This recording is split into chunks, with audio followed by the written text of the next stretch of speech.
Buenas tardes, vamos a comenzar la clase de electrónica de potencia. Lo que vamos a ver hoy es el capítulo 8, control de motores de corriente alterna.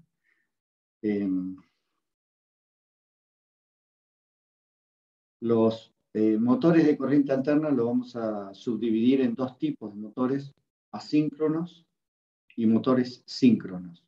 Los asíncronos también se suelen llamar motores de inducción. Y los síncronos tienen de polos lisos, de polos salientes, síncrono clásico, digamos, luego síncronos de reluctancia conmutada y después síncronos del estilo del motor brushless. Actualmente se están utilizando los motores de corriente alterna para diversas aplicaciones en lugar de incluso hasta reemplazando en muchas aplicaciones los motores de corriente continua. Así que hoy esta tecnología de motores es más utilizada. Generalmente a partir de trifásico en adelante, monofásico no, pero sí trifásico en adelante se están utilizando. Lo mismo que hicimos con motor de corriente continua, vamos a tratar de caracterizar los motores o identificar algunos parámetros que tenemos que variar en los motores para hacer la electrónica de potencia que controla los motores. Bueno, la matemática relacionada con los modelos de las máquinas de corriente alterna vienen desde hace muchas décadas, digamos, pero la primera aproximación de un modelo matemático general para la máquina de corriente alterna fue desarrollado por Park en 1929, en donde utilizaba un sistema de tres ejes, en donde obviamente estamos hablando de motores trifásicos, donde tenía las tres fases, y lo llevaba a un sistema bifásico, porque las tres fases que vimos en inversores, las tres fases en realidad no forman un sistema base ortogonal. Yo puedo un vector representarlo en lugar de ABC, de representarlo en lugar de un sistema ortogonal como es el que está a la derecha. Entonces eso es lo que hizo Park, tratar de hacer una matemática relacionada con un modelo bifásico, cuando el motor en realidad es trifásico. También en el modelo matemático había algunos componentes que no los podía hacer estacionarios. Es decir, ¿qué significaría estacionario? Que el modelo sea válido para los 360 grados de giro del motor. En ese caso, digamos, deberíamos tener una matemática que lo represente, y bueno, pero que sea válido para los 360 grados, ¿no? Que esté variando de acuerdo al ángulo, por ejemplo, la inductancia esté variando según el ángulo que se encuentre. No, tiene que ser una inductancia que lo represente generalizada, pero estacionaria. Bueno, en 1942, Cron lo extendió para cualquier tipo de máquina de corriente alterna que se usaba hasta esos momentos,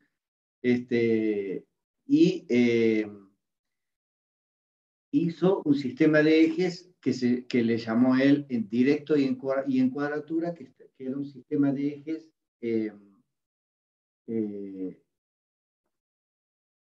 digamos, que él, como él se llamaba Cron, bueno, le llamó sistema de eje de referencia sub K. ¿Pero por qué? ¿Por qué razón?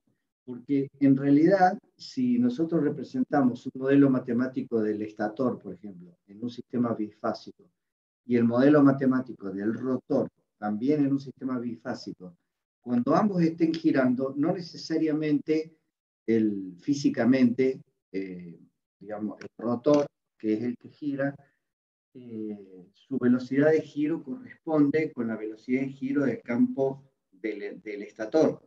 No necesariamente están girando ni siquiera a la misma velocidad y mucho menos a la misma fase.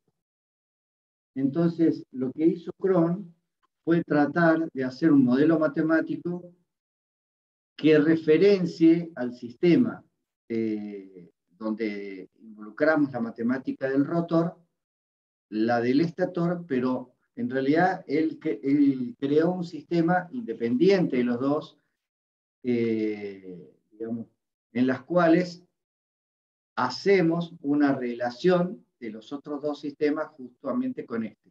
¿Por qué razón? Porque a lo mejor el estator tiene un campo giratorio determinado justamente el campo giratorio del estator. El campo está girando, sin embargo el estator está quieto físicamente. Y el rotor, dependiendo del tipo de motor, también está girando, pero no necesariamente a la misma velocidad. Por otro lado, en el entrehierro, que es el espacio que hay entre el estator y el rotor, puede haber un flujo electromagnético involucrado que también está girando a otra velocidad que no es ni la del estator ni es la del rotor. Entonces, el sistema de referencia acá se puede anclar, digamos, o estacionar sobre el marco de referencia del estator, del rotor o de otra cosa como el entrehierro.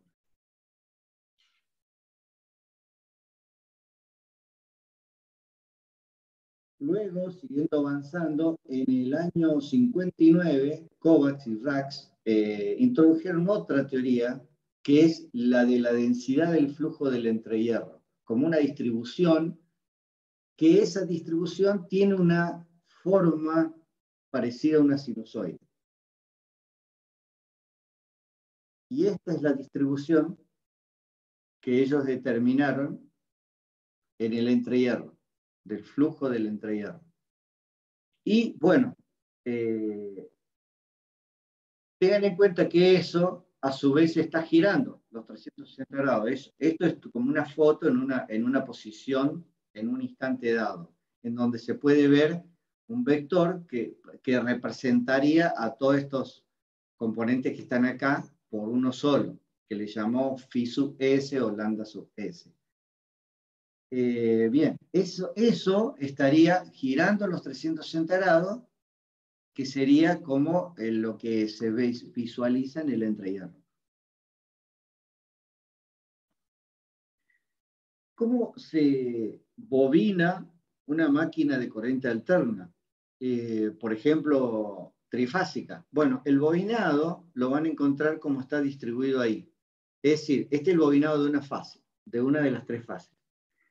Gran concentración en el medio, un poco menos en los laterales, menos en los laterales y cada vez menos. Esa sería y ahí estaría como una distribución con un cable más grueso y más finito para abajo, pero en realidad el cable es el mismo, simplemente es la distribución del bobinado. Uno puede bobinar de muchas maneras un motor. Por ejemplo, lo puede bobinar de manera que se llama concentrada, en donde bobinamos, hacemos un bobinado, que vamos a hacer este bobinado. Hacemos un bobinado así, otro bobinado así, y otro bobinado así, estarían las tres fases, pero eso es un bobinado concentrado. No es esto lo que se usa para bobinar un motor. Se usa un bobinado que se llama distribuido, en donde se bobina la parte superior, digamos, más cable, más distribución de cable, en las próximas delgas menos, y así sucesivamente menos, y queda una distribución que se llama uniforme. Esa distribución uniforme hace que la forma que va a tener este flujo va a ser más de características más parecidas a una sinusoidal. Esta diapositiva es tomada de un manual que es de Rías, un profesor de la Universidad de Minnesota, y ahí muestra cómo es la distribución de ese mismo vector que estábamos hablando, pero en un sistema bifásico. Si ustedes ponen el bobinado del sistema bifásico, ahí pueden ver cómo es la distribución del flujo de campo y cómo es ese vector, pero ese vector ahí no está girando. Dice el texto, está bueno esto, pero no está generando un vector que rote. Esa sería una explicación de por qué un motor bifásico, monofásico, un motor monofásico necesita un bobinado a 90 grados y un capacitor que genere, digamos, la posibilidad es de generar un sistema de 2 fases para que el vector resultante sea un vector que esté girando.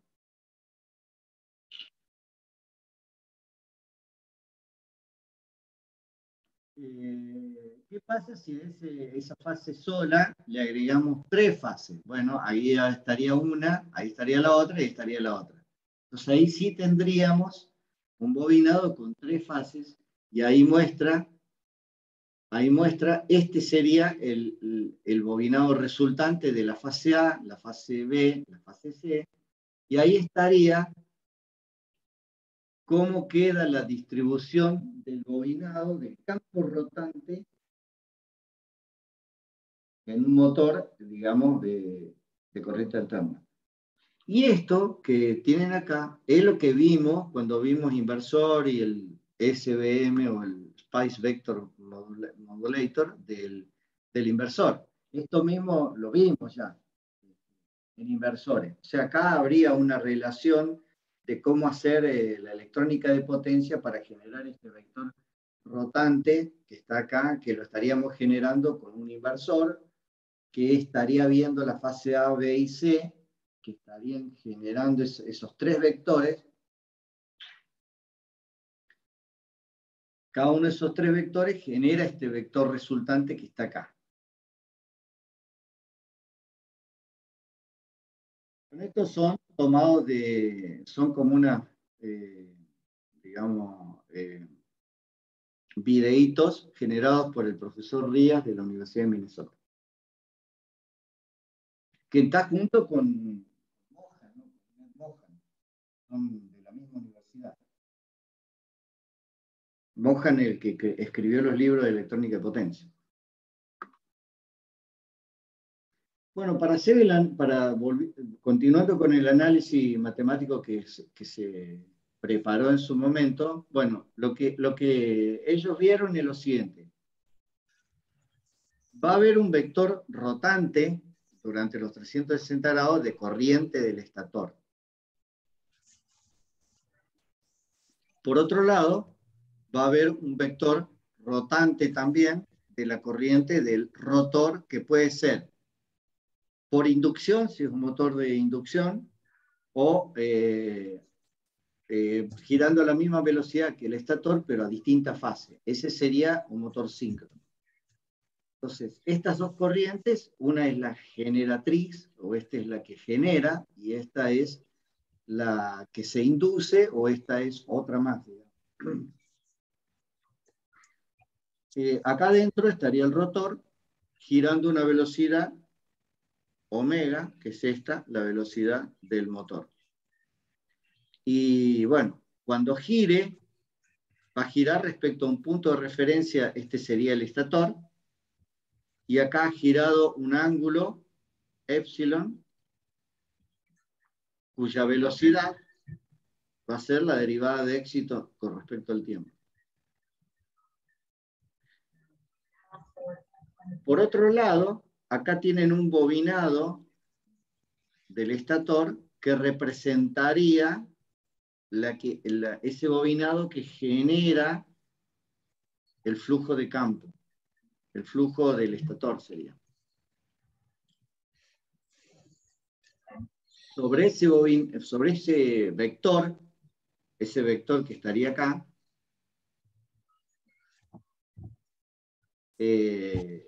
podemos decir que tiene un ángulo alfa.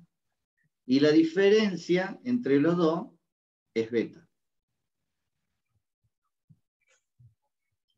Esto sería más o menos, a ver, hay alguien que tiene, a ver si pueden desactivar los volúmenes. El micrófono. No sé, hay algún chico que tiene el micrófono conectado. Solamente conéctenlo cuando tengan si necesitan cortarme para decirme algo. Bueno, entonces, estarían ahí representados en este modelo el bobinado 1 del estator, el bobinado 2 del estator y el bobinado 3 del estator. Puntito y cruz, que acá estaría mostrando cómo entra y sale, ¿no? El bobinado. Y mostrado como si fuera un bobinado concentrado cuando en realidad el bobinado en los motores es distribuido.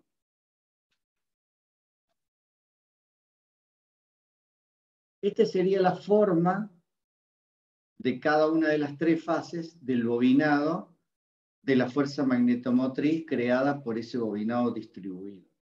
Y acá está cómo se visualiza como una onda viajera, como si fuera la misma onda viajera que vimos en otras materias, digamos. La distribución de esta forma, que si bien no es senoidal, pero podríamos decir que es aproximadamente senoidal, si la miramos con mucho cariño podría llegar a ser senoidal o cosenoidal. Entonces, esta es la función en términos exponenciales del coseno, de un ángulo. Entonces, la fuerza magnetomotriz es la cantidad de vueltas, n es la sumatoria, habíamos visto que era la de las n por i, de las n por la sumatoria de las n por i, y siendo la corriente del bobinado. En este caso del estator, porque es la fuerza magnetomotriz del estator. Como la corriente tiene esta forma, que es cosenoidal, entonces podríamos decir que es un medio de E a la J, que está acá, por I de S, y I de S asterisco, que sería el conjugado, que sería esta parte que está acá. Y con eso representaríamos a un medio de N por I, nada más que en términos exponenciales.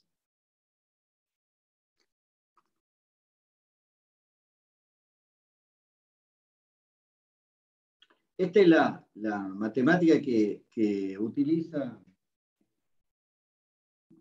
Leonard, Werner Leonard, que es de donde sacamos la bibliografía para esta parte. Bien. Ahí pueden ver cómo es la función coseno. La función coseno se mueve en este eje. Hace esto, hace este barrido la función coseno. En el eje real sería. Y este es el imaginario. De la misma manera que podemos ver que una corriente IS en realidad está generada por tres componentes, que es esta parte y esta parte, y con eso generamos la corriente IS resultante, que es lo que estuvimos viendo acá. Que sería esto que está acá. Este sería la resultante, la que está en magenta, y la resultante de las tres. Nada más que acá es una foto en un instante dado. También la fuerza magnetomotriz la podemos expresar en términos del valor ángulo alfa, que es este que está acá, porque sería esto es la fuerza magnetomotriz del estator, y este es el ángulo alfa, cuando este es el cero, ¿no? Y en función del tiempo, porque está variando. Entonces, sería n por i, por coseno, y bueno, puede estar un poquito corrido, sería el valor delta, es esto que está acá. ¿Por qué razón? Porque proviene de esta es la que genera esta, en realidad. La genera la corriente del estator. Por esa razón, muestra ahí en el libro que está generado de esa forma. Definitiva, la fuerza magnetomotriz del estator se puede decir que es un medio, o sea, la sumatoria de las NI del estator, pero la I en términos cosenoidales, que es un medio, con esta ecuación que está acá, que es en términos cosenoidales.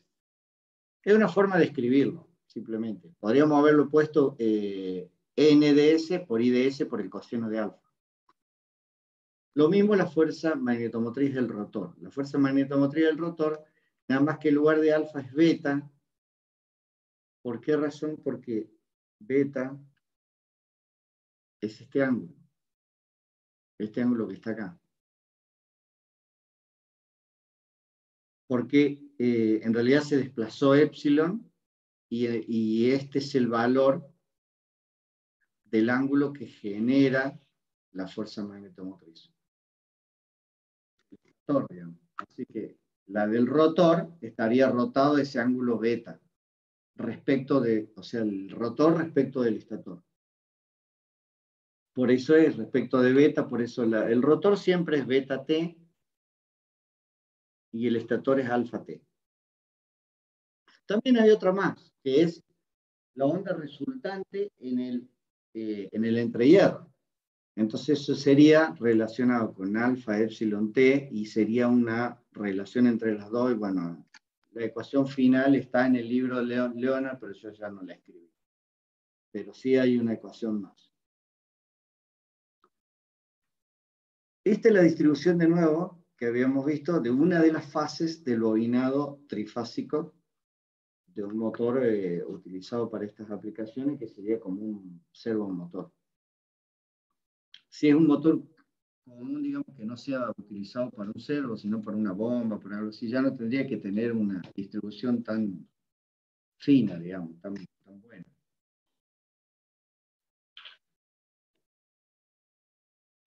Hay otra definición que está en los libros de máquinas eléctricas, que es que cómo es el enlace de flujo en un motor. El enlace de flujo es la inductancia por la corriente más la inductancia mutua por la corriente del rotor. La otra es la corriente del estator. Y modela el motor como unas tensiones que lo conectan al estator y unas tensiones que pueden estar o no en el rotor. Si esto está en cortocircuito, las tres, estamos hablando de un motor de jaula de ardilla en donde tiene todo el rotor en cortocircuito. Y estas tensiones acá, en este punto medido, son cero. Y el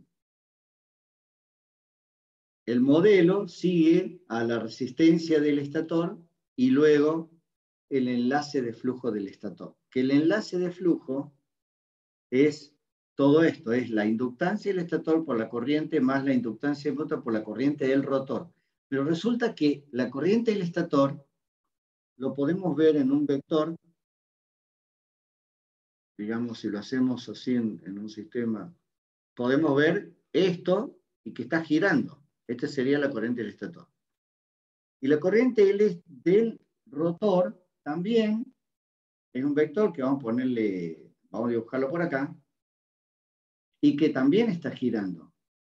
Pero esta corriente del rotor no necesariamente gira a la misma velocidad que la corriente del estator, y mucho menos a lo mejor en fase. Entonces estamos haciendo una matemática en donde tiene un vector que está girando en un marco, pongámosle el marco rojo, y la corriente del rotor, bueno, está girando, si lo vinculamos con este marco de referencia, el mismo marco rojo, o podemos relacionarlo con su propio marco, que sería algo así, que sería un marco de referencia del rotor, y este un marco de referencia del estator.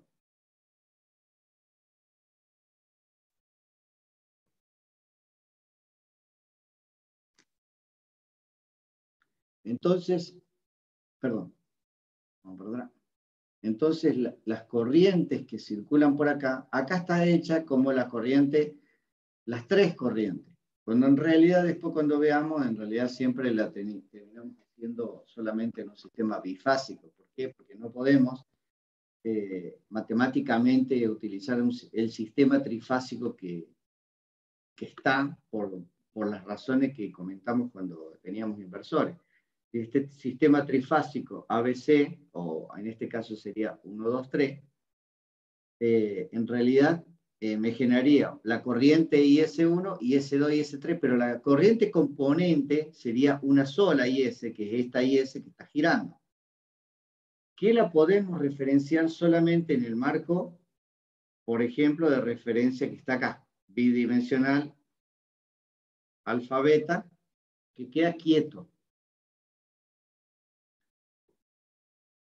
Entonces, este sistema 1, 2, 3, lo podemos representar por este otro sistema, por ejemplo, BS1, BS2 y BS3 por un BS, pero en una matemática bidimensional, que sería algo parecido como esto.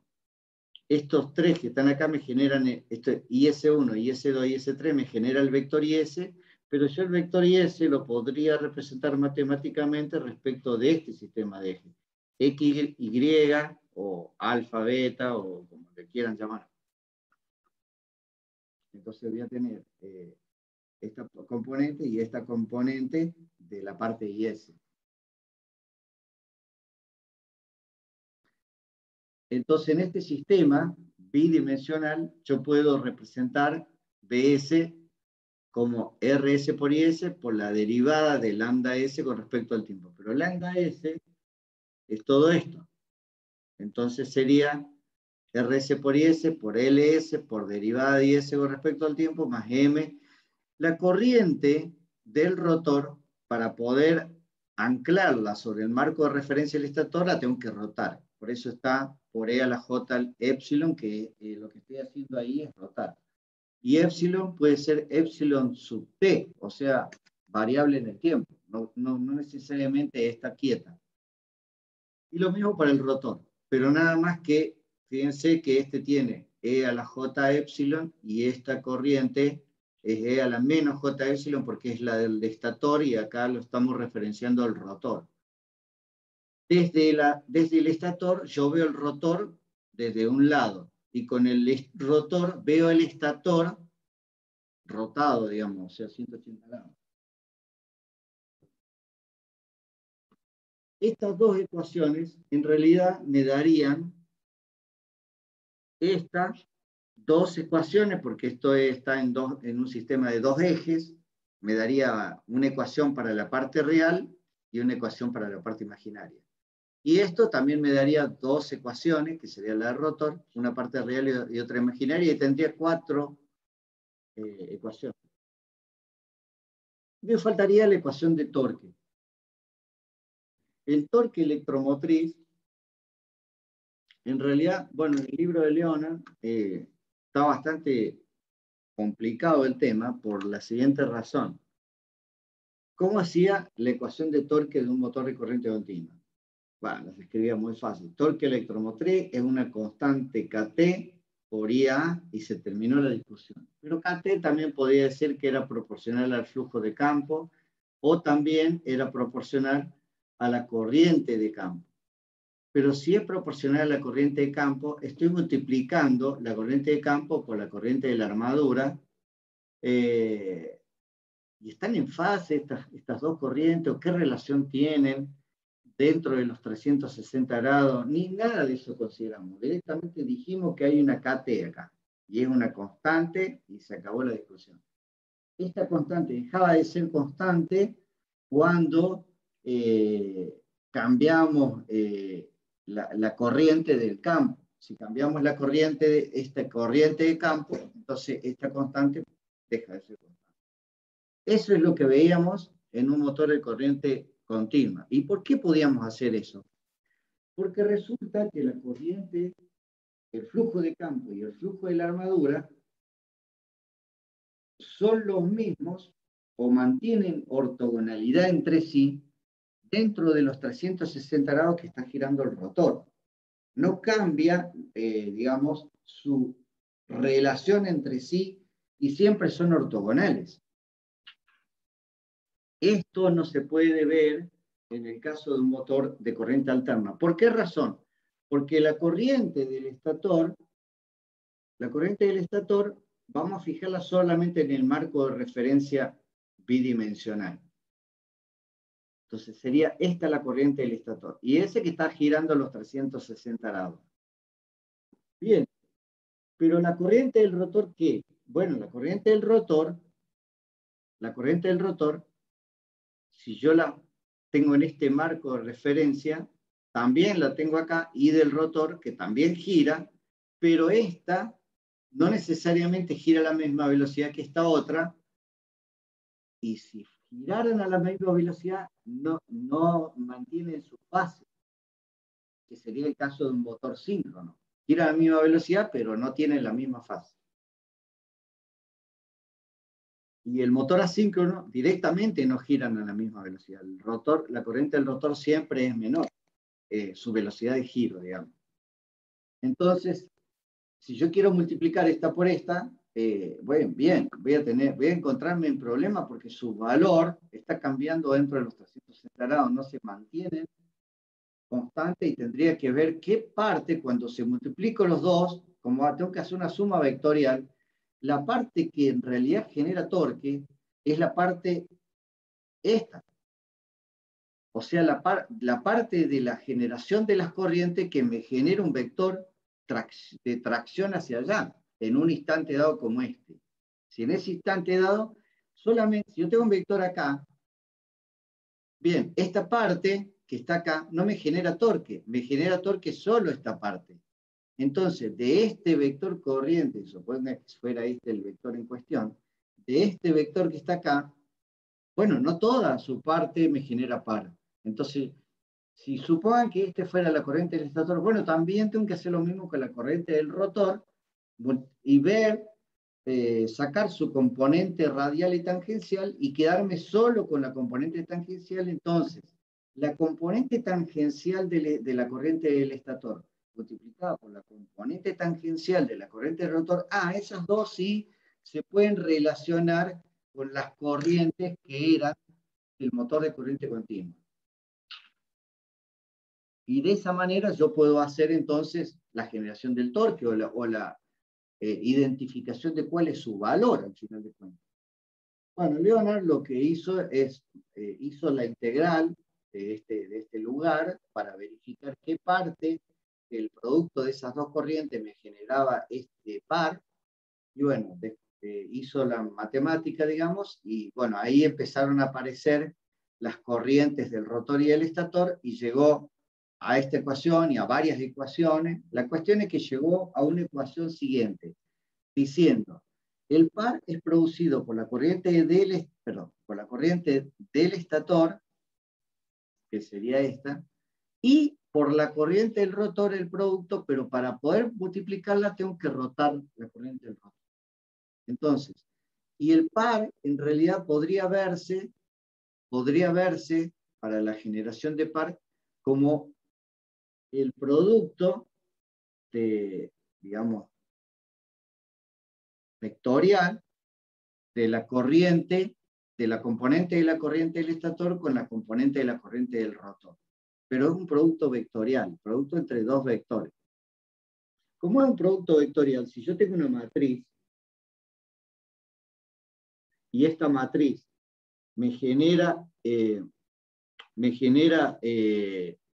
digamos, tengo acá distintas filas de columnas, yo tengo una matriz y yo quiero multiplicar, esa sería la matriz de la corriente. Y acá tengo la matriz de la corriente del estator. Y acá tengo la corriente del rotor.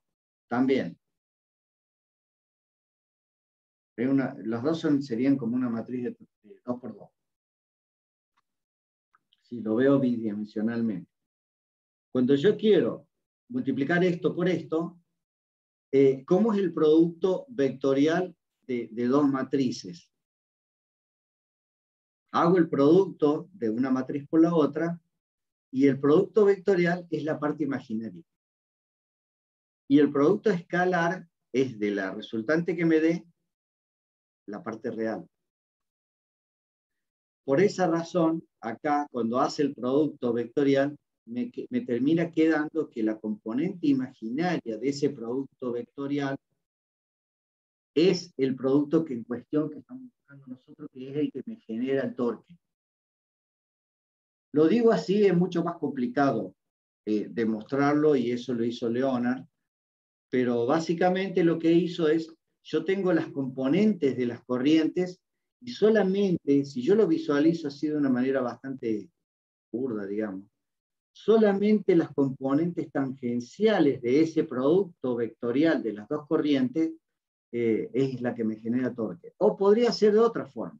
Podría, de la corriente del estator, ver qué parte de esa corriente del estator es la que tiene su componente tangencial, de la corriente del rotor, ver qué parte, sacando la foto en un instante dado, porque esto lo tengo que hacer igual dentro de los 360 grados.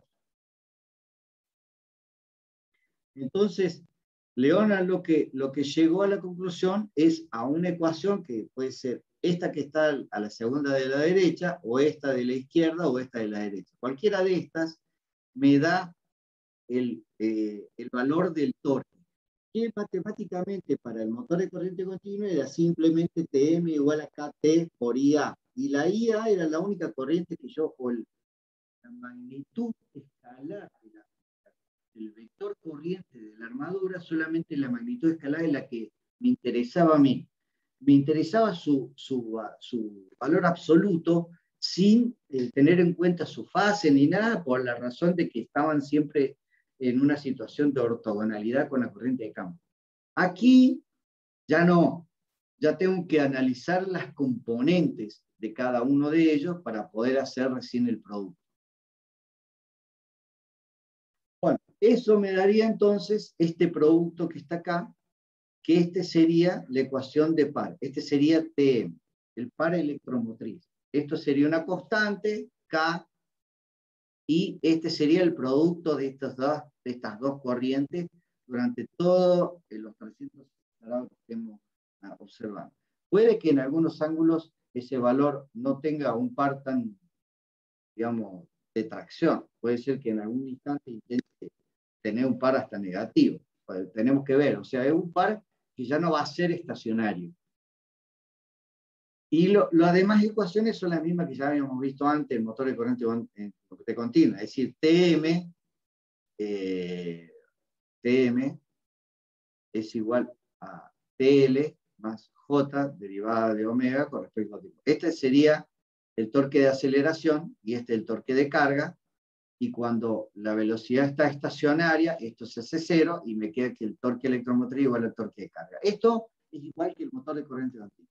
Lo que cambia con el motor de corriente continua es cómo analizo las corrientes, porque las corrientes son dos vectores que a su vez giran, y a veces ni necesariamente para visualizarlas, para poder anclarlas en una matemática, tengo que ver en qué marco de referencia anclarlas para poder desglosar sus valores dentro de los 360 grados.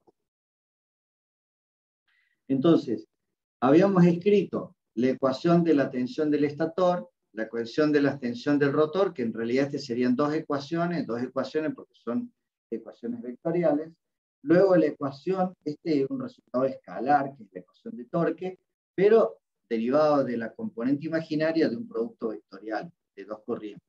Y después la velocidad del motor, que sería la que está acá. Con eso se escribiríamos el set de ecuaciones que representa una máquina generalizada de corriente alterna, que es las ecuaciones generalizadas que descubrió o que escribió Leonard en su libro. De ahí podríamos vincular un motor síncrono clásico, que sería ese que está arriba, y acá a la derecha, es decir, digamos, este sería el estator, y el rotor lo sacamos esta parte y ponemos este otro, en donde hacemos un cortocircuito, y este sería un motor de inducción, en donde tenemos esta parte más esta parte. Y esta parte más esta parte sería un motor de inducción, pero de rotor bobinado. Vamos a quedarnos por ahora solo con el motor de inducción. De esta ecuación generalizada que vimos ahí, bueno, la ecuación de torque y la ecuación de las velocidades se pueden, digamos, simplificar. En el libro de Leonard lo simplifica, es bastante largo la simplificación. No es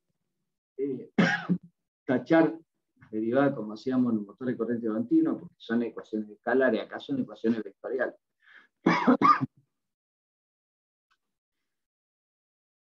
En estado estacionario se describe tres velocidades que hay en juego en un motor, en una máquina. Por ejemplo, una máquina de inducción. La velocidad del campo giratorio del estator, la velocidad del campo giratorio del rotor y la velocidad física que tiene el motor. Cuando está en estado estacionario, la suma de ellas, o esto menos es igual a cero. Lo que es lo mismo decir lo que está acá. Omega 2, que se llama frecuencia de deslizamiento, a la frecuencia digamos, del campo giratorio del estator, menos la velocidad o la frecuencia de giro, digamos, del motor. O S por omega 1, siendo S una magnitud escalar adimensional que representaría al deslizamiento de la velocidad que hay entre el campo giratorio del estator y el campo giratorio del rotor. Es un valor que si tenemos una tensión de entrada alterna que no podemos variar su frecuencia, bueno, el deslizamiento siempre va a tener valores positivos o cero, no puede asumir valores negativos. Pero si tenemos un inversor como driver del motor, el deslizamiento puede adoptar valores negativos.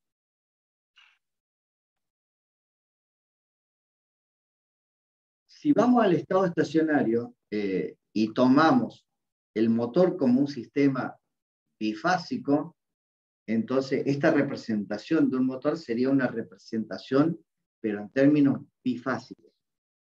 Si fuera el motor, como está dibujado acá, acá estaría en las 3 fases, lo llevamos a un sistema bifásico, en donde acá estaría IS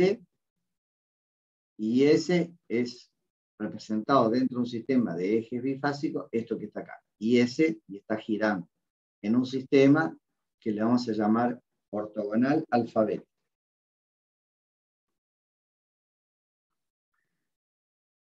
El marco de referencia o la velocidad con que está girando es omega 1. Y el marco de referencia del rotor también es omega 1. Cuando en realidad en el rotor estaría omega 2. Pero cuando yo lo referencio todo a un solo marco de referencia, resulta que los términos del rotor se tienen que reemplazar por este término. Si yo lo cambio por omega 1, me va a aparecer el término S en el medio, y bueno, acá se cancela, me queda S sobre S, y acá me queda solo sobre S porque la resistencia no varía con la frecuencia, es fija. Entonces, ahí sí tiene en cuenta S y acá se cancela. Este término que está a la izquierda es la resistencia del estator. Y la inductancia de dispersión, que le vamos a llamar LS, del estator. ¿Qué es la inductancia de dispersión? La parte que no se, digamos, del motor, la parte que entre el estator y el rotor que no se acopla. Esa sería la dispersión. El valor ideal es 0. El valor real es chico, pero muy chiquito. Son valores chicos. Y L0 es la inductancia mutua. Y en muchos libros se suele poner como todo vinculado a L0. Entonces, por eso le llama con un factor sub S de L0 y sub R de L0, como para decir cuán chiquito es comparado con L0. Y este sería LR, la resistencia la inductancia, perdón, del rotor, de dispersión. Este y este son de dispersión. Y este es la inductancia mutua. Y la resistencia del rotor es su valor que tenga, digamos, de resistencia de pérdida, pero lo tenemos que dividir por S porque todo lo estamos vinculado a un solo marco que es omega 1. Y la ecuación general de torque, que es esta ecuación de torque, esta que está acá, este es torque electromotriz, en los libros llegan a una ecuación más simplificada para estacionario, que sería como una constante K, que sería este valor que está acá, y las alimentaciones del motor, la tensión del estator dividido omega 1 y la tensión del estator nominal dividido omega 0, que sería la frecuencia nominal del motor. ¿Por qué hay una diferencia entre omega 0 y omega 1? Porque yo puedo tener un inversor que me alimente el motor, ponemos IM porque sería un motor de inducción, y acá estaría el torque, y acá estaría omega m. Y por acá veríamos omega 1, que sería el vector que estaría girando, y acá veríamos la alimentación BS del motor. Resulta que el omega 1 puede ser distinto del omega 0, que es la frecuencia nominal del motor, porque yo puedo al inversor hacerlo girar a distintos valores de omega 1, distintos valores de frecuencia. Y bueno, y en los libros aparece como un factor, que sería esto que está acá, que sería un factor de cómo se relaciona en el motor de inducción entre el deslizamiento y sus valores máximos. Y esta ecuación de torque me da una ecuación, una forma, digamos, que tiene esta forma. S, que sería el deslizamiento, torque, algo así como esta forma. En donde acá sería 0 y acá sería 1. ¿Cómo es la forma de un valor de par en función a los distintos valores de deslizamiento que tenga ese motor de inducción?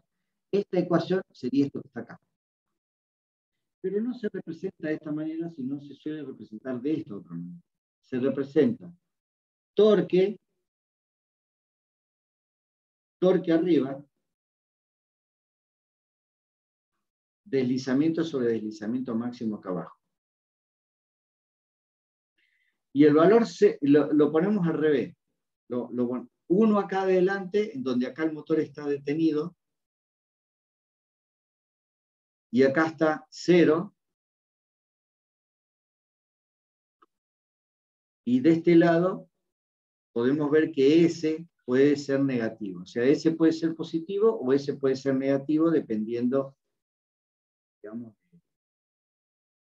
de sus valores. El valor S máximo es un valor que se describe aquí tendríamos el torque máximo.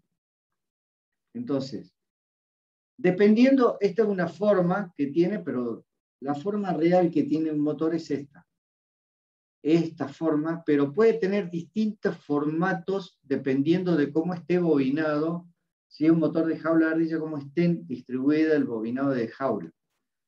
Y esta es la relación de torque, y esta es la relación de deslizamiento, acá es 0 y acá es 1.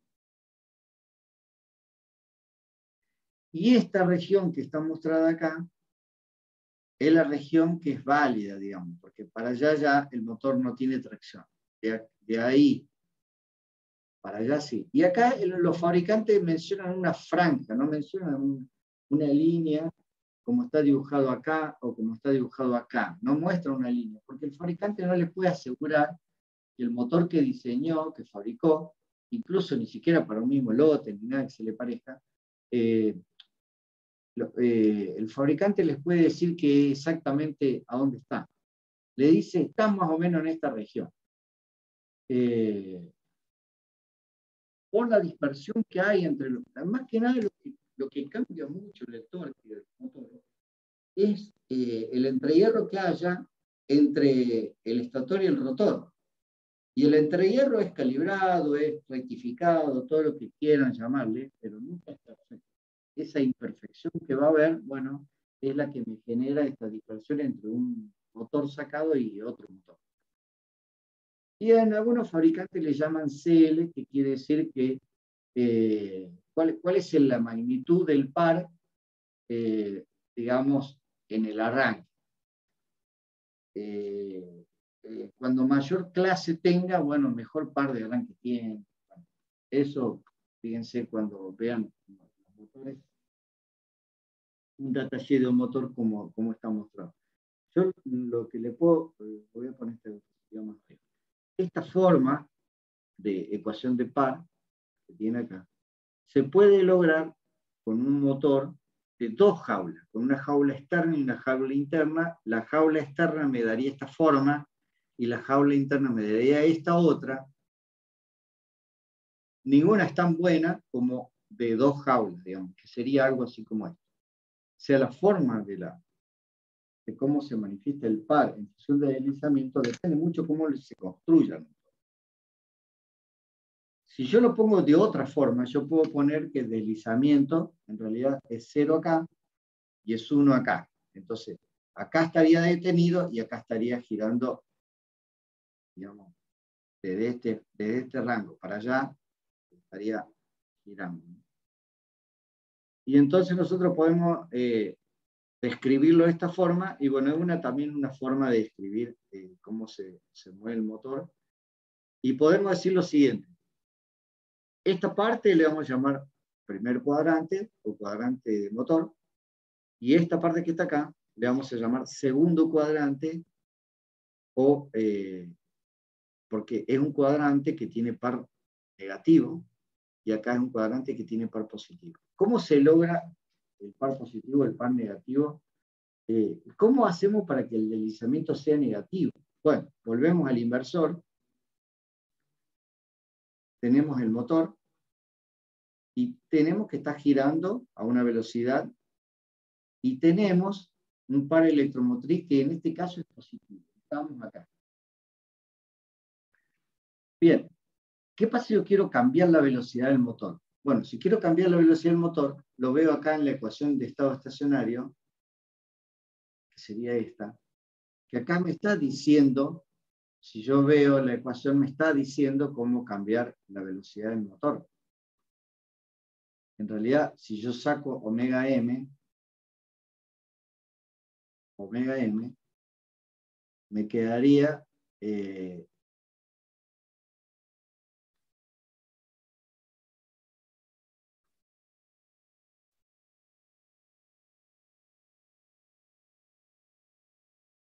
sacado de acá. Me quedaría esa ecuación que está acá. Esa la saco de acá. ¿Qué ocurre? Esta sería la velocidad del campo giratorio del estator. Y este es el deslizamiento. Entonces, si yo quiero variar la velocidad del motor, entonces lo que hago es cambiar la frecuencia del inversor, que estaría cambiando omega 1, que sería esto que está acá.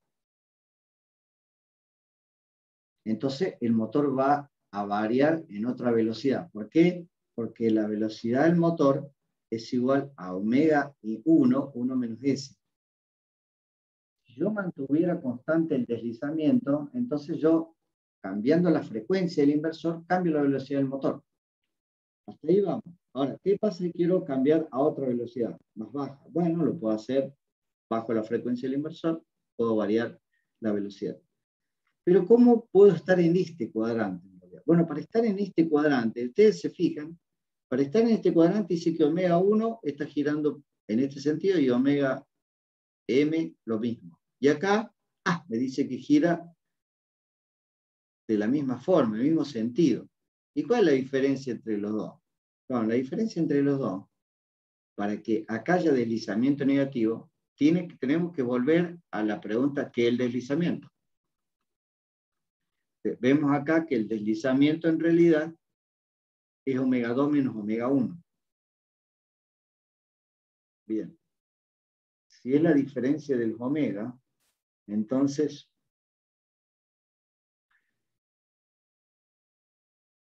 fíjense acá, ¿cómo puedo hacer para lograr deslizamiento negativo? Bueno, para lograr deslizamiento negativo, en realidad,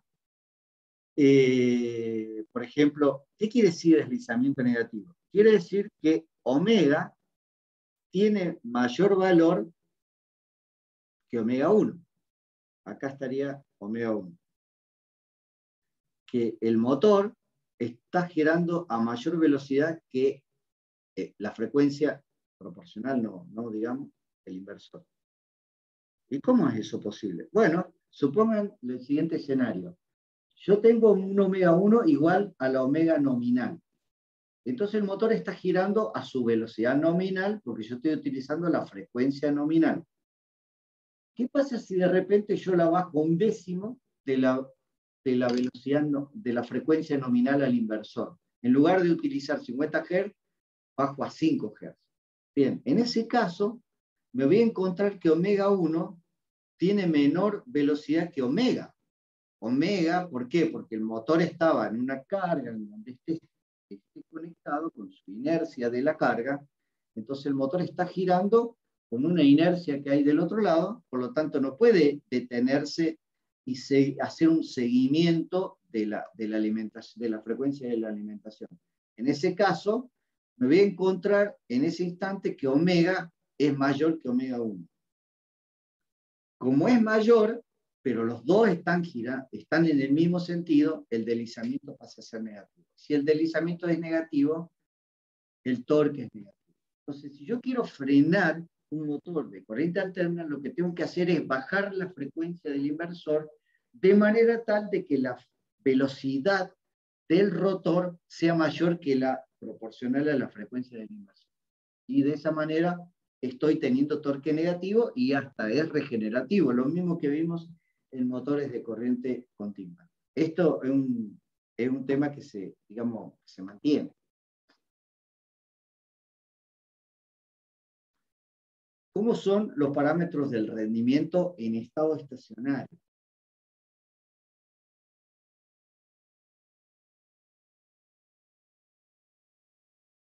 Bien, vamos a llamar potencia del entrehierro al torque electromotriz por la frecuencia del inversor.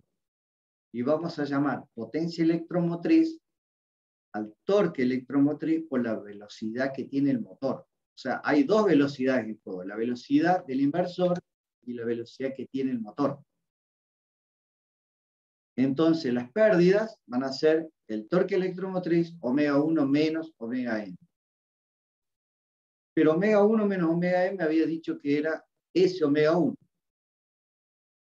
Entonces, del otro lado vamos a llamar rendimiento a la potencia del motor dividido en la potencia del entrehierro, o sea, omega m dividido omega 1. Y omega m es omega 1, 1 menos s. Entonces, tacha esto con esto, y me queda que el rendimiento es 1 menos s. Quiere decir, como s es un valor absoluto que va entre 0 y 1, generalmente, entonces, a medida que se acerque a 1, el rendimiento empieza a caer. ¿Y cuándo se acerca a 1? Cuando el motor está más de este lado, más por acá, más cerca de este. Cuando estamos más de este lado, si estamos más de este lado, más cerca de 0, quiere decir que el motor está girando más cerca de la frecuencia síncrona. Llamémosle omega 1, más cerca de su valor de alimentación. Entonces, para hacer que un motor tenga mayor rendimiento, tengo que hacer que el motor esté más cerca de deslizamientos chicos. ¿Cómo caracterizar un motor de corriente alterna en términos de, digamos, de estado estacionario? Bueno, en estado estacionario vamos a llamar que la alimentación es un vector bidimensional que gira a una frecuencia omega 1. La resistencia del rotor, la inductancia de dispersión, acá le llama L sub L, es L digamos, de pérdida, lee acá.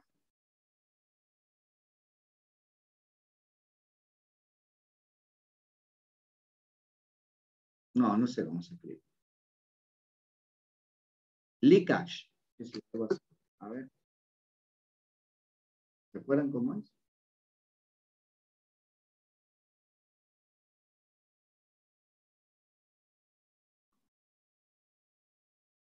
No.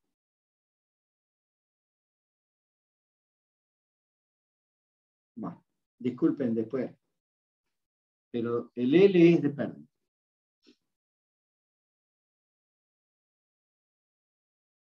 Bien. Tengo la inductancia de dispersión del estator, la inductancia de dispersión del rotor. Y acá tengo la resistencia del rotor dividido S. Esto sería 1 sobre S. Y acá tengo la inductancia mutua, que le llamamos L0 o LM. LM también en algunos. Y sobre la inductancia mutua podemos leer la fuerza contraelectromotriz. Bien, este sería un modelo bidimensional, cuando en realidad el motor es básico, pero representado en un sistema bidimensional en donde la tensión y la corriente y las corrientes son vectores. Vectores en un sistema bidimensional. Bien, ¿cómo caracteriza, cómo determinar todos estos valores que hay acá? Bueno, se hace con un test que se dice, ¿cómo lo hacíamos en el motor de corriente continua? Bueno, medíamos la corriente en el arranque, la corriente que llega a su valor pico, ese sería el tau, y con eso medimos ese tiempo, y ese tiempo en realidad sería la constante de tiempo eléctrico. ¿Cómo medíamos la constante de tiempo mecánico? Bueno, le damos un escalón de tensión y veíamos el tiempo que tarda en alcanzar la velocidad a su valor nominal o su valor de estado estacionario sería. Y bueno, alcanzado el estado estacionario, ese tau de tiempo de alcanzar la velocidad es la constante de tiempo mecánico. Bien, acá ¿cómo se hace? Bueno, las resistencias de pérdida la podemos medir con un miliómetro. Entonces, en realidad el motor sería, lo que respecta al estator, como estamos midiendo la resistencia del estator, en realidad sería como un bobinado así, un bobinado así y un bobinado así. Si yo miro el estator, sería mirando de esta forma. Ahora, si yo leo entre este borne y este borne, bueno, la resistencia de pérdida que esté leyendo lo tengo que dividir por 2, porque estoy leyendo entre dos bobinados. Entonces, esa sería la medición de la resistencia del estator, del bobinado del estator, de pérdida, digamos. La inductancia mutua se mide con un test que se llama sin carga. Y el resto de las inductancias y la resistencia del rotor la mido con un test que se llama de rotor bloqueado. Vamos entonces a la resistencia del estator. Bueno, eso es lo que acabo de comentar, nada más que lo termino dividiendo. Si mido entre fase y fase, tengo que dividirlo por 2, y ese me daría en millón, con un miliómetro hay que leerlo, no con un tester común, que es un miliómetro, vea valores muy chiquitos. Con eso yo veo y leo la resistencia que hay en el rotor, en el estator. Y ya tengo entonces la resistencia del estator averiguada cuánto vale. Simplemente lo mido. Segundo paso, test sin carga. Cuando el motor, yo le aplico la tensión nominal y el motor empieza a girar, pero en vacío.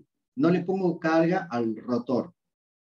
Al no ponerle carga en el rotor, entonces la resistencia del rotor que está mostrada acá es sobre S. Pero ¿qué pasa? Si el motor está sin carga, estoy acá. Si esto es S, esto es 0 y esto es 1. Y acá tengo el torque. Estoy acá si está sin carga. Muy cerca de 0 con el S. Y entonces la resistencia del rotor dividido casi 0 me va a dar infinito este valor. Al estar infinito, entonces la corriente que circula es la que pasa, en realidad es la que está pasando por la inductancia mutua y nada está pasando por el rotor. Entonces podemos decir que la corriente es aproximadamente 0 la que está circulando por el rotor. Entonces toda la corriente que midamos acá en realidad es la que pasa por la inductancia mutua. Y como este valor es muy grande comparado con la inductancia de dispersión, la reactancia que estemos leyendo acá en todo el circuito, en realidad se debe a la inductancia mutua y a la resistencia que ya había leído previamente. Entonces, a esta la vamos a considerar muy chica, tan chica que prácticamente no influye comparado con la inductancia mutua. Entonces, el valor ese que voy a estar leyendo, en realidad lo podemos decir que es la inductancia mutua. Entonces ya tengo la resistencia del rotor, ya tengo la inductancia mutua, tengo dos componentes ya medidos, leídos, digamos. Me queda el test de rotor bloqueado. ¿Qué hago? Le aplico la alimentación, el motor empieza a girar sin carga, gira hasta su valor nominal. Una vez que giró, ¿qué hago? Le aplico un freno mecánico sobre el eje del rotor, pero tan brusco que el motor se frena. Se frena, leo los valores y suelto. Cuando leo los valores, porque tengo que leerlos porque si no la corriente empieza a... Pero leo los valores, veo que el valor está más o menos quieto, suelto. Cuando pasa eso, de nuevo viendo acá, ¿dónde estamos acá? S, 0 y 1, y acá tengo torque. Cuando está detenido el motor, o está, digamos, totalmente frenado, estoy acá. Entonces, esta resistencia del rotor, que era sobre S, ahora es sobre 1. Y entonces, la corriente que va a circular por acá va a ser muy grande, pero va a ser la que esté circulando por este lado, en realidad. Y la corriente que circule por el lado de la inductancia mutua va a ser prácticamente cero. Porque este valor es muy grande, porque el motor está detenido, está circulando prácticamente toda la corriente por este lado. Entonces, ahora vuelvo a leer los valores como conozco la tensión, leo el valor de la corriente, veo el desfasaje que hay entre la corriente y la tensión y sus valores, y de ahí, como conozco este valor, la componente resistiva de lo que estoy leyendo es la diferencia que estoy viendo. Y la componente reactiva en realidad corresponde solamente a esto porque este otro lado está como un circuito abierto. Entonces, la componente reactiva solamente se debe a la dispersión del rotor y del estator. Y de esa manera, entonces yo, habiendo conocido RS, puedo despejar lo que parte de esa componente, leo el valor de RR, la resistencia del rotor, y toda la inductancia que estoy leyendo, en realidad le asigno esta proporción, que vamos a decir que esta parte corresponde a 2/3 y esta parte corresponde a 1/3 de los valores que estoy leyendo de inductancia. ¿Por qué? Porque en general la dispersión del estator es mucho más grande que la dispersión del rotor.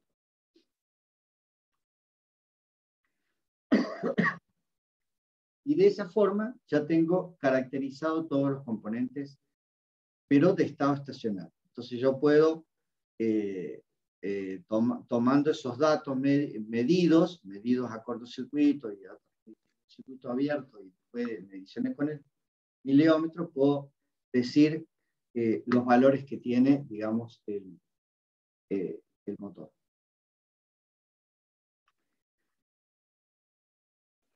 Pero en realidad, si yo tomara el modelo matemático completo del motor, que sería esas ecuaciones que vimos recién, en realidad esas ecuaciones pueden estar descritas acá y puedo utilizar un inversor con una frecuencia fija, cuyo valor es la frecuencia nominal, y ver cómo se manifiesta el motor, digamos, leyendo sus valores de torque, digamos.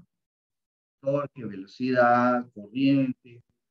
Bueno, y eso se puede hacer con el MATLAB. Y no se puede hacer con el PSPICE porque el problema del PSPICE pasa lo mismo que con el motor de corriente continua. No están los modelos, no están los modelos accesibles, pero sí están en el Simulink o en el MATLAB. Están disponibles. Entonces, al estar disponible es mucho más fácil de hacer las simulaciones por este lado.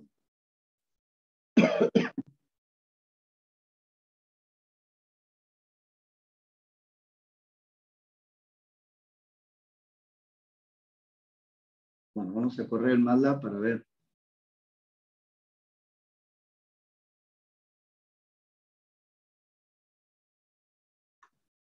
No me da mucha ¿Me bolilla. podría mostrar un segundo la filmina sin carga del...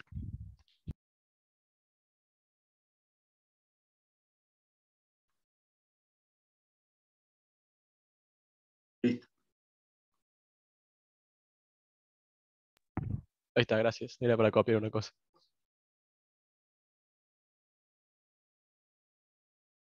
Bueno, ahí tengo el motor.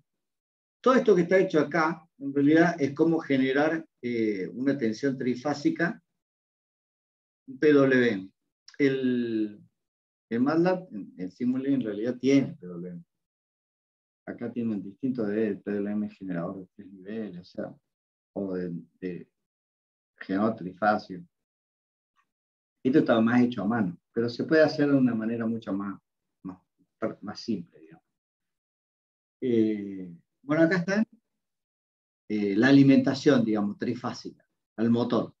Y el motor, bueno, lo puedo representar de esta manera y puedo cargar los parámetros del motor, lo mismo que se hacía con un motor de corriente continua. Pero si veo dentro de la máscara, también podría ver cómo está modelizado acá.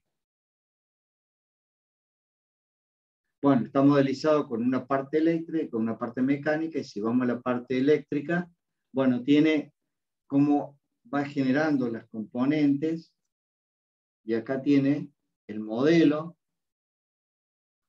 y acá tiene la matriz de transformación. ¿Para qué? Para leer las corrientes y cómo vincularlas respecto de algún marco de referencia. Acá tiene 3 marcos de referencia disponibles el modelo del motor. Marco de referencia del rotor, marco de referencia estacionario y marco de referencia síncrono. 3 marcos de referencia distintos. Esta es una representación matemática de cómo hacer esos marcos de referencia. Vamos a hablar un poquito más después sobre eso. Y el modelo, digamos, acá tiene el modelo de torque. Esta parte es un poco más parecida como era el motor de corriente continua. Bueno, así hace el modelo sobre cómo modelizar. Hay muchos modelos. Incluso las distintas versiones del MATLAB de Simulink también ha ido cambiando los modelos. Bueno, una vez creado el modelo del motor, después lo único que uno hace es cargarle el parámetro del motor, ¿no? Pero es un motor trifásico y, bueno, corremos. Lo que vamos a hacer es lo siguiente: aplicarle un torque en forma de escalón. Dentro de 0,7 segundos lo vamos a llamar de un valor inicial 0, lo vamos a llevar a 12 Nm. O sea, al principio entonces, hasta los 0,7, el motor va a estar sin carga. Pero después lo llevamos a 12 Nm, en forma de escalón. Como lo hacemos de esa forma, entonces el torque electromotriz, que son M, quiere decir que es un vector, de donde yo acá puedo sacar cosas del vector. Acá saco el torque electromotriz, la velocidad, la corriente de la armadura, la corriente del estator, perdón, y la corriente del rotor. Todo eso lo puedo escribir acá. Pero el torque en particular, voy a poner el torque electromotriz junto con el torque de carga, que sería esto, en el mismo eje, que sería el segundo. El primero es la velocidad, el segundo es el torque, el tercero es la corriente del rotor, y del estator, y por último es la corriente del rotor. Vamos a correr esto para que ustedes vean cómo en realidad es el torque electromotriz y la velocidad de un motor durante, digamos, el arranque, hasta llegar a su valor de estado estacionario, algo muy parecido a lo que vimos cuando vimos un motor de corriente continua. Vamos a ver la primera. La primera era velocidad. ¿Cómo llega la velocidad a su valor nominal? Acá resulta, acá ya alcanzó casi la velocidad nominal. Acá tenemos un par, este que está en celeste. Acá tengo, digamos, par 0, y lo llevo a 12 Nm en forma de escalón. Fíjense que pasa algo parecido. Esto es par, el que está en amarillo. Par y baja a 0, y cuando lo llevo a 12, sube hasta 12. sea, hace como un seguimiento de par, no parecido como lo que vimos en el motor de corriente continua. Pero acá, fíjense lo que es el torque. El torque alcanza valores muy altos, pero después empieza a bajar hasta valores hasta negativos. Y después vuelve a subir y después vuelve a bajar. Fíjense que acá está en una transición, pero siempre tiene un valor positivo más alto que el valor negativo. Por lo tanto, el valor promedio siempre es positivo. Tiene esta oscilación entre distintos valores de torque hasta que se llega a un estacionario. ¿Cuándo llega a un valor más o menos equilibrado? Cuando la velocidad del rotor se esté acercando más a la velocidad del campo giratorio del rotor. Ahí donde, y lo pueden ver acá. Este es el rotor y este es el estator. Corriente del estator, corriente del rotor. Este sería corriente, pero en realidad no, ¿cómo es? No es frecuencia, no es velocidad del rotor, ¿no? La velocidad del rotor es esta que está acá, arriba. Acá alcanzó su estado estacionario y ahí le aplico el torque. Cuando le aplico el torque del motor intenta igualarse con el torque de carga hasta que se igualan, pero a costa de esto hay un bajón de la velocidad del motor. Pero yo en ningún momento cambié la velocidad del motor porque la velocidad del motor está ligado con la frecuencia del inversor. Como yo no cambié la frecuencia del inversor en ningún momento, pero la velocidad sí está cambiando. ¿Pero por qué bajó la velocidad? Porque hubo un requerimiento de más torque. Analicemos esta primera parte de por qué está pasando esto. Bueno, está pasando porque cuando hago el producto vectorial entre la corriente del estator y la corriente del rotor, resulta que en un instante dado, o dentro de los 360 grados de giro del motor, o de giro del campo giratorio del estator, mientras está girando el campo giratorio del estator dentro de sus 360 grados, su componente tangencial multiplicada por la componente tangencial de la corriente del estator, esas dos generan un torque que va ampliándose, pero llega un momento que la frecuencia de que está girando el campo giratorio del estator es más grande que la del vector del rotor y ya como que pierde la tracción. Ese producto no necesariamente siempre pasa a ser positivo, sino que su componente es tal que empieza a generar torque negativo. Pero ¿qué pasa? Después vuelve a subir porque la frecuencia del inversor es mucho más grande que la del rotor, entonces vuelve a dar una vuelta, digamos, hasta que de nuevo vuelve a generar un par que es de tracción. Y lo va llevando como traccionándolo. Ese sería como el deslizamiento. Lo va deslizando, por ahí lo pierde. Cuando lo pierde genera negativo y cuando lo vuelve a traccionar empieza de nuevo a generar positivo hasta que llega a un estado estacionario. Acá ya medio que está alcanzando su valor más parecido entre la frecuencia y un valor de tracción. Por eso el torque pasa a ser más estacionario, digamos. Pero termina siendo el torque cero porque la corriente, porque el torque de carga es cero. Esto que estamos viendo acá es el torque de aceleración. Eso mismo lo vimos en el motor de corriente continua. Esa parte es muy parecida entre el motor de corriente continua y el motor de corriente alterna. Lo que cambian entre uno y el otro es cómo se genera ese torque, porque ese torque acá está siendo generado por un producto que no siempre es positivo y empieza a ser oscilatorio. Por esa razón, a veces los motores estos tienen un pequeño problema en el arranque, por esta razón, porque es muy difícil, si no tengo un controlador, de hacer que esto no sea tan oscilatorio. Yo puedo hacer con un controlador digamos, mejorar ese término oscilatorio en el arranque.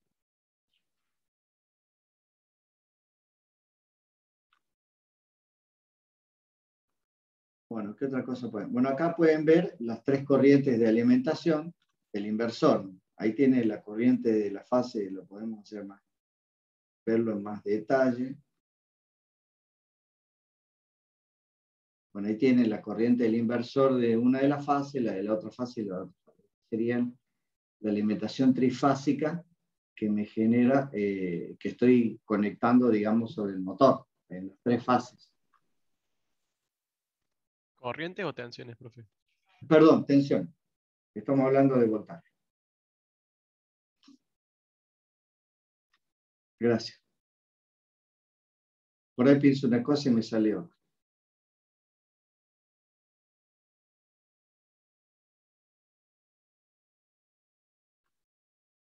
Bueno, eso lo van acá en el MATLAB también pueden encontrar esta diapositiva.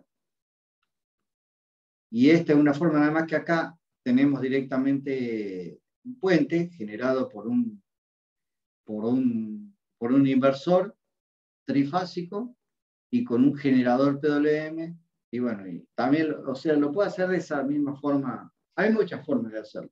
Pero en definitiva estoy alimentando con una trifásica el motor con una frecuencia fija, porque lo que estoy acá viendo, intentando ver es cómo se comporta con un sistema de lazo abierto. Acá no hemos cerrado nada del lazo. Si bien el par electromotriz se acomoda al par de carga, bueno, lo vemos acá, se acomoda al par de carga, tanto acá como acá, hace un ajuste del par electromotriz hacia el par de carga, siempre y cuando tengamos más par electromotriz que el par de carga requerido. Si no, el motor intenta detenerse, no lo tracciona. Esto que está acá es de otra diapositiva, obviamente, una que la saqué de acá. Son unas imágenes, digamos, que me gustó cómo estaban mostradas. Entonces, vamos a decir lo siguiente, que para variar la velocidad de un motor de inducción, vamos a utilizar esta ecuación que está acá, que es, puedo variar la velocidad del inversor o puedo variar el deslizamiento. La velocidad del inversor, en realidad, es la frecuencia del inversor dividido el par de polos. O sea, hay una constante metida también por ahí. Entonces, para controlar un motor, en realidad voy a necesitar un inversor. Y también puedo cambiar la cantidad de pares de polos. Entonces, hay motores que si yo solamente necesitara dos velocidades nomás, bueno, vienen motores que yo puedo con una serie de relés cambiar por dos pares de polos distintas y bueno, tendría dos velocidades distintas y si con eso me alcanza, bueno, listo, ya tengo mi variador de velocidad, no necesitaría otra cosa. Si no, tengo que utilizar el método de variar la frecuencia síncrona o variar la deslizamiento. Entonces tengo variando el deslizamiento y variando la frecuencia del inversor. Variar el deslizamiento sería una cosa así. Acá estoy variando deslizamiento, pero ¿cómo varío el deslizamiento? En realidad, lo puedo hacer de la siguiente manera. Si yo a un motor le voy bajando la tensión del valor nominal más abajo, sin cambiar la frecuencia, ¿no? Manteniendo la misma frecuencia, pero voy bajando la tensión, en realidad la digamos, curva característica de torque se ve muy modificada por esta situación. Al punto tal de que los valores que baja el torque es cuadráticamente conforme vaya bajando la velocidad. O sea, el torque baja con el cuadrado de la tensión de alimentación. Esto explicaría por qué muchos motores de heladero, por ejemplo, cuando baja la tensión de la red, si baja un poco nomás, ya con que el motor se detiene. Y se puede hasta quemar el motor, porque el motor una vez que queda detenido, está circulando corriente y empieza a calentarse. Y se quema.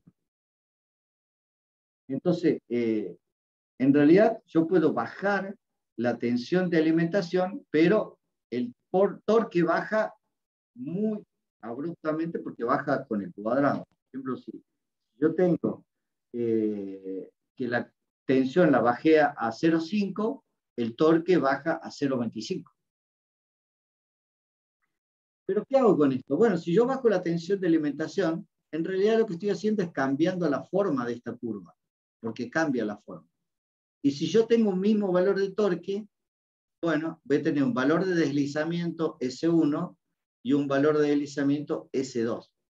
Simplemente con el hecho de haber cambiado la tensión de alimentación. Entonces, cambiar la tensión de alimentación puede ser algo así como cambiar el deslizamiento. Obviamente, que al bajar el par, tengo menos disponibilidad de par.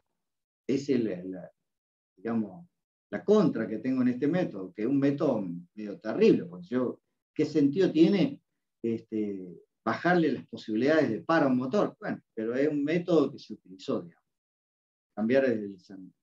¿Cómo lo hacían? Bueno, otro detalle, no es un verdadero método de control de velocidad. ¿Por qué razón? Ningún método de cambio de deslizamiento lo es. Porque acá, por ejemplo, tengo el torque de carga, que está mostrado acá. Pero si el torque de carga empieza a ser más chico, empieza a esta curva a ser un torque TL2, si lo hago más chico todavía, sería así, un TL3, y si lo hago 0, bueno, si lo hago 0 estaría acá. ¿Y el deslizamiento cuánto vale en ese caso? Y el deslizamiento vale 0. Y si yo cambio la tensión ahora, vayamos al extremo, ¿no? Estoy sin carga y empiezo a bajar la tensión de alimentación con esto y voy a ver que la velocidad en realidad no cambia. Entonces, el hecho de cambiar digamos, el deslizamiento, si no hay carga, no aplica a cambio de velocidad, porque la velocidad del motor es igual a omega 1 menos S. Si S es 0, omega M es igual a omega 1, independientemente de lo que yo haga.